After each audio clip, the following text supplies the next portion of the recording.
Hello internet, she's loves you. My name's Cody and this is the Christian News Show we do on Mondays, Wednesdays, and Fridays with geeksundergrace.com. And the first thing that I want to talk about today is television. More specifically, Jesus in television, because he is going to be everywhere. Starting March 1st, CNN is going to be giving us Finding Jesus. And from the looks of it, this is going to be very historical. CNN saying that a lot of people seem to believe that Jesus left this world without any kind of trace. And so they will focus on archaeological findings to find Jesus. And then on March 29th, Palm Sunday, National Geographic will have Killing Jesus, which is based off a book by Bill O'Reilly from Fox News. And I assume it'll be pretty good because I know they also did Killing Kennedy and Killing Lincoln, and those did really well. And from looking at it, it seems like this is just going to dive deep into why Jesus died, historically speaking. And of course, we have one more from the people who did the Bible TV series. It's going to be called AD, The Bible Continues. And it's going to deal with immediately after the crucifixion, which looks like it's going to be very cool, but I really want to see them do Acts and Paul and, you know, beyond that, because they don't usually do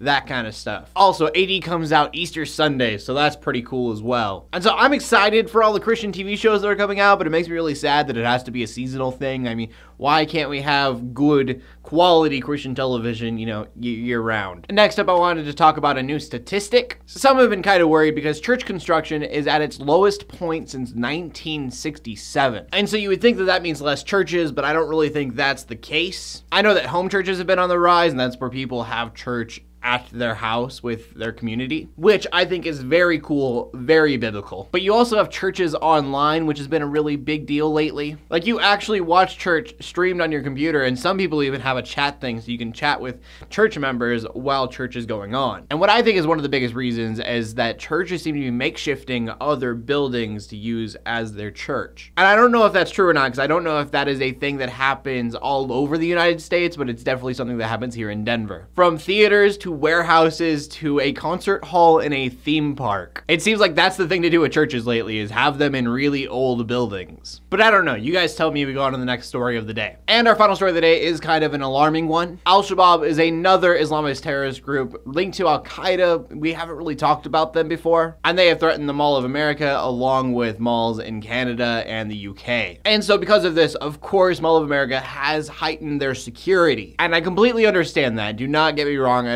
would never do anything different, but really, isn't that all that it takes? I know there are a lot of people that really do not think that we should get involved or go to war with anyone, but something has to be done about Islamic terrorist groups as a whole. Or the United States could become a country that looks like it's governed by the TSA because fear of being attacked will be everywhere. And I want to emphasize that it has to be as a whole. I know a lot of people are focused on ISIS, as they should be, but it is really easy to bring a lot of different groups with a common interest together, and that common interest in this scenario is killing us. I mean, Boko Haram governs part of Nigeria, ISIS governs part of Iraq. I mean, we're talking about different countries, and to let extermination and genocide grow is definitely not a smart thing to do. And I know that I am preaching to the choir, but I needed to get that opinion out on the interwebs, because I think the more of those opinions that are on the internet, the better. So, of course, prayers out to the people that are in the Middle East that are being affected by this.